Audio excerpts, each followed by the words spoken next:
Every year on my birthday, I take time to reflect, recalibrate, and reset my goals. The older I get, the more I realize it's not about writing the perfect list of goals. It's about asking better questions that help you figure out what actually matters. In this video, I'll show you how questions can help you get unstuck, clarify your directions, and set goals that feel aligned and energizing, no matter where you're starting from.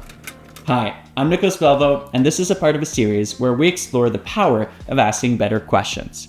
Whether it's for your career, relationships, or personal growth, my goal is to help you think sharper, communicate more effectively, and navigate life with greater intention. That sounds interesting to you? Hit follow along, hit subscribe to follow along, and let's get into today's video. So today, well, it's my birthday. And this year, like every year for the last 10 years, I set goals for myself, for the year ahead, for the next 10 years, and for life. I've already made a video about the ritual itself and my process of goal setting. You could check that out right about here, Goal Setting 101. But today, I want to zoom in into something deeper, a bit more nuanced. The questions that help you figure out what goals are even worth setting. Because most people either skip goal setting entirely or do it on autopilot.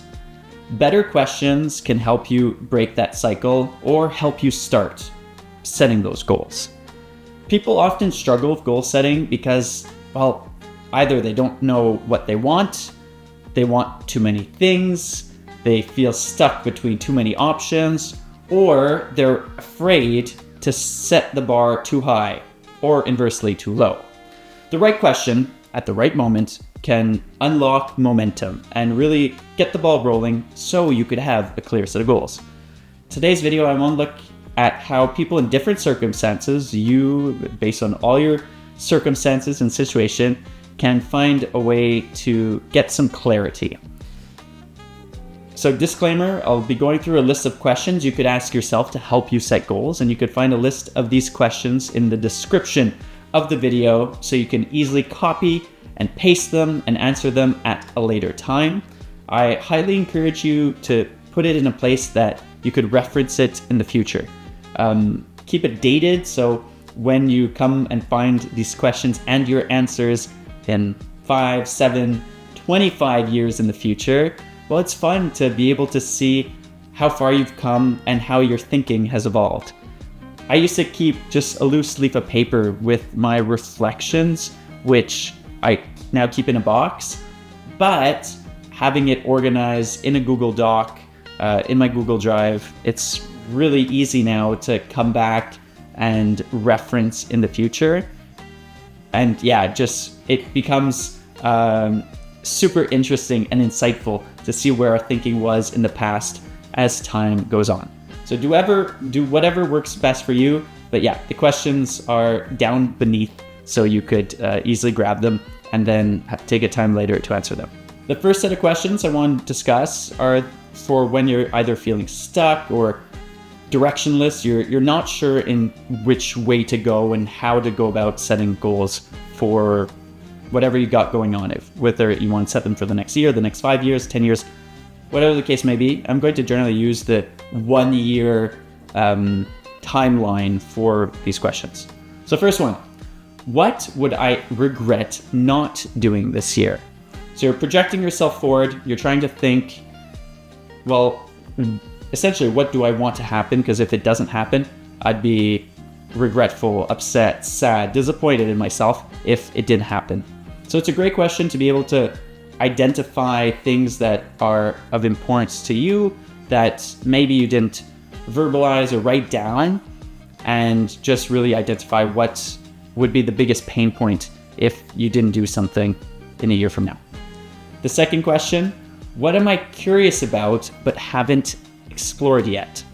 This is thinking, okay, there's maybe a lot of stuff I'm interested in, but really what are the top things that are scratching my curiosity that I've not even taking the first step to start learning about? For me, this question was really beneficial in the past. For example, for singing, I don't consider myself a good singer. I think by all norms, I'm not really a good singer. But 2 years ago, I set the goal of take a singing class. And it really just started me on a trajectory of learning the basics, the terminology, how to control my breath, trying to hit different notes, melody. Anyways, a whole lot of concepts that singing was just this like blur for me, something I was curious about but never took action to. And I told myself, well, I would regret if in my life I never took any step to learn how to sing. So just by writing down, take a singing class was my way of responding to that curiosity. And well, I'm very grateful for that I did, even though my improvement has not been significant. It's improved enough that I checked that box and at least did something. Same thing for saxophone. Maybe you've seen that video of in a year how much I progressed on the saxophone. I've always admired that instrument, and just by taking one class led me to buying a saxophone and trying it out. So anyways, really enjoy that question. The third question you could ask yourself in this category is, if nothing changed in the next 12 months, how would I feel? You could add on to that is, what is one small thing I could change that would change that? So this is really when you're kind of stuck, and if you tell yourself, well, if I don't change anything, it's going to be status quo, and where will that lead me in a year from now? Which can help you think about, well, what are the things that you need to modify in your day-to-day, or something to do once a week, or maybe once a month, or even just once in the next year as a starting point that will lead you to a better place. So thinking about, what future you would think of yourself if you didn't change anything in your life entirely, or maybe in one category of your life, and then reflecting upon how you could structure a goal to be able to address that. Now, on the other end of the spectrum from directionless, if you have too many ideas, if you have an abundance of goals and you don't know which ones to choose and which ones to focus on. Well, in that case, you could ask, which of these actually excites me, not just looks good on paper? So this helps filter out some, hopefully, and really see what resonates with you. Alternatively, you could just prioritize them and then remove and skim off the fat, so to speak, to really keep the goals that resonate with you the most. You could also ask, what would I still want to do if no one ever saw the result? This question is great because it turns you away from just like performance-based goals to stuff that really represents you more. Sometimes we set these goals because, well, kind of similar to the first question, it just looks good on paper, but really you're doing this for yourself. Often goals are very performative, or some people are just very competitive in life and want to set these goals to be able to show others, or for others to see what we're accomplishing, which is not always the healthiest approach. In life, I always say everything in balance. So just consider, if you have too many goals, are some really just for others versus some for you, and try to strike a balance between those. And the third question, when you have too many, is, if I could only make progress on one thing this year, what would it be? This really helps to have clarity, to really figure out priority, and help set focus. If you have really way too many goals and you had to boil it down to just one, I think it's a great question to really get to the core, and then set your focus around, well, how I could accomplish that. Even at that, if you figure out one thing you want to do, maybe there's different types of goals you could set around that if you see it's really a major priority, to be able to put all your energy and effort behind making it actually happen in the next 365 days. All right, so we covered if you don't know what to set, if you have too many to set. Well, now we're talking about if you're chasing growth or stretch goals. You already have some goals, but you need them to be a bit more ambitious, or you want to push yourself a bit. Well, you could ask yourself, where am I currently coasting? This helps you figure out to see in which areas of your life you're just comfortable, you're not putting much effort in, and maybe you're ignoring for a variety of reasons. It could help for some people to ask this question to be able to identify, well, which areas of my life or which projects or whatever it may be, that, yeah, it's just happening without me putting any effort or giving any time to, and it could take some love. For example, relationships are often one that can just coast, whether it be friends, family, or loved ones. We're not always giving our focus or attention to be able to grow the relationship, to be able to nurture it, and if you just let it coast, it can die off. So thinking about all the different aspects of your life, like your health, for example, if you're just letting it coast, you're not doing anything and you're just focusing on your work, well, that in the medium long term will cause some issues. So considering all these aspects of where it's just coasting, maybe you could set that as a goal to be able to address that. Another question on this main front of stretch goals or diving in deeper, what would a bold version of this goal look like? So you take one of the goals that you have listed out and you see, okay, how could I make it even more ambitious? What would 10x of this look like? Sometimes you realize, whoa, okay, it's going to be too much. I can't, it feels overwhelming to set that. That's okay, but maybe you realize that, oh, just 2x of that is maybe something that I could do. With Noemi, we all often challenge ourselves when we do set our goals. Okay, I set, I want to read, let's say 20 books this year. Okay, 20 books, that's roughly 2 books a month, more or less. Could we set it to 40 books? Is that doable? And then just taking everything into account. For me, I found that was too much.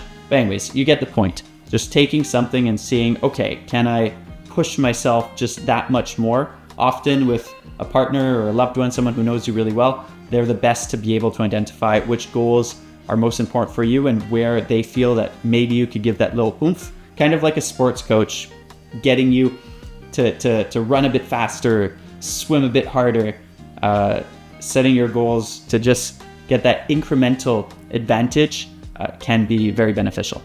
Another question on the same train of thought, what skill, if improved, would have the biggest ripple effect? So you have a bunch of skills that you have near and dear to you, thinking about, well, which one could then steep down or trickle down into different areas of your life or different goals you set. For me, I know that's communication. I'm really trying and asking better questions, because then that impacts not only being able to create this content, work on my public speaking, and when I do interviews to be able to ask better questions to my guests, but also with friends and family to be able to be a better communicator, a better listener, and ask better questions. So I know for me, that's really a main zone I want to work on, and developing that skill really has an impact on a lot of different areas of my life. So in your case, thinking about, well, which skill or ability you could put some extra focus on that will really have an impact and a multiplier effect for the other things you're working towards. The fourth zone of questioning in relationship to your goals is if you're looking for more balance or fulfillment. So maybe growth, you've had enough of it, you need to chill out in the coming year or focus more on yourself, not results, but really inner peace. Well, then you could ask yourself, what part of my life have I been neglecting? This is a powerful question because oftentimes we get caught up with the hustle and bustle and not really take the time to introspect and think about what we really need. So taking that step back and seeing if there's anything you identify that you've been neglecting in your life. And often this comes back to relationships and health. Most of all, for others, it could be their personal finances. If you're racking up credit card debt, it could be education because you've been in one job and you're not learning, or you've not learned new skills in 10, 15 years. So it could really vary and then very easily tie into the growth side of things. But this is really more about generally yourself and having a certain level of self-care. The next question is, what would more joy, more peace, or more connection look like in practice? So these are all things that most people want, but how do you actually go about and making that happen in your life? So taking some time to think intentionally how you could be more joyful, how could you have more peace in a daily environment. For me, that was meditation. I didn't feel like I needed to set a goal for that this year because I've done that I think 4 or 5 years ago, I had that as a goal that I wanted to meditate more frequently. I think I set up as a daily meditation practice. But whatever the case is for you, just taking a step back and seeing, okay, how can you incorporate some elements into your life to be more joyful, more connected, more peaceful, and then structuring a goal around that. And then the third question, what's one area where I want to feel differently, not just perform differently? So how you feel is obviously super important. It's not just about performing all the time. So thinking about, well, what small actions you can take to feel better, and here it's feel differently, but generally it's to have better sensation. I hope the objective of some are not to feel worse than you do. So the differently here is towards a positive outcome, and what goals can you set to be able to achieve that. Now that we covered those 4 categories, I have a bonus question for you. Who do I want to become by the end of the year? So often we think of what we want, what we need, what we want to do, but who we want to become is a really powerful question, because it shifts from just things or small actions to really more profound ways of being at the end of the day. So for example, I'll take my case. I want to learn how to ask better questions. I want to read more books, but my real objective is I want to become an expert at asking great questions.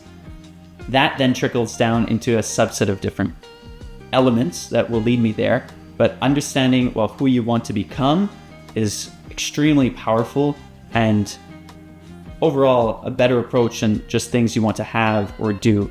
It's great to have experience, to do experiences, or to have a nice car or a brand new phone, but who you want to become is, at the end of the day, way more fulfilling, and having a vision of that is extremely powerful, because it's only by asking yourself what you want and then mapping it out that you could actually get there.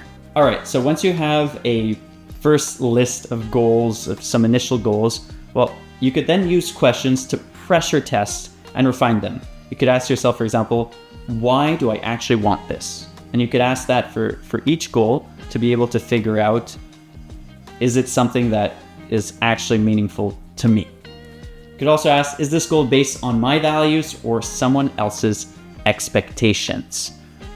Once again, like I mentioned, sometimes when we're performance-based, we just want more, and we're doing it for others to see our results. Well, you have to think, does this resonate with me, or am I just doing it for someone else or to look good on the outside? Over time, I've seen this in the last 10 years of doing this exercise. I did not ask this question in the past. I think my answers would have changed, but now I pressure test all my goals with that question to make sure that it really, everything that I do aligns with who I am, who I want to become, and the values I live by. The third question to ask to pressure test the goals you have set out is, how will I know I'm making progress? Well, this one's rather tricky. What I generally recommend is to use the SMART system, the specific, measurable, attainable, realistic, and timely, time-bound system, to be able to really make sure you're able to keep track of your goals. With Noemi, for example, every month we sit down and run through our goals to make sure we're making progress towards the annual goals we set out. There's no perfect way, and over time you can iterate to make sure that you're able to have goals that are measurable and that you're really able to keep track of the progress, and that to be able to determine at the end of the year, well, did I hit it? To what percentage did I hit it? Did I go past the goal I've set? There's a bunch of videos on the SMART system that I invite you to check out if you're not familiar with it.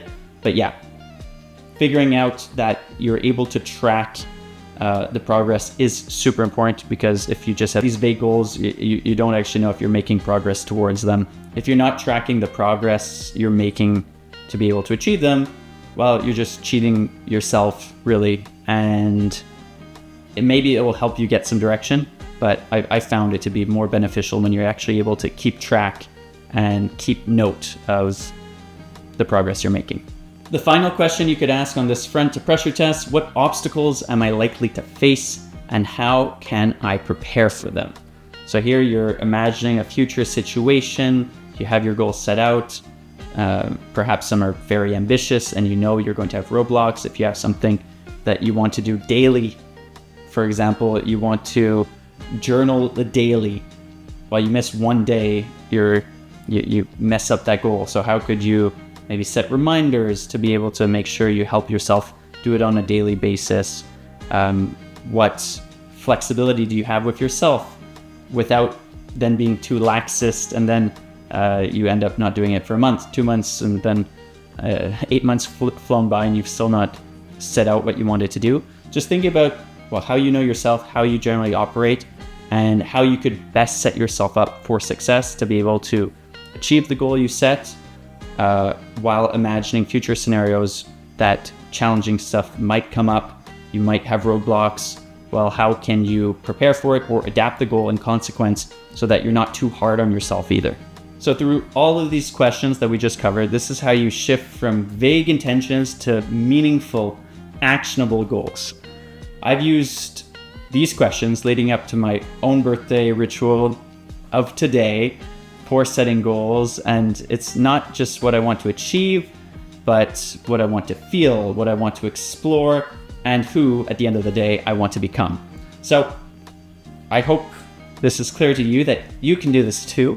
I invite you to take just 30 minutes, pick 3 to 5 questions that resonated the most with you, and copy paste them in a document or on a sheet of paper, and write out your answers. Don't rush it. Let the questions do most of the heavy lifting.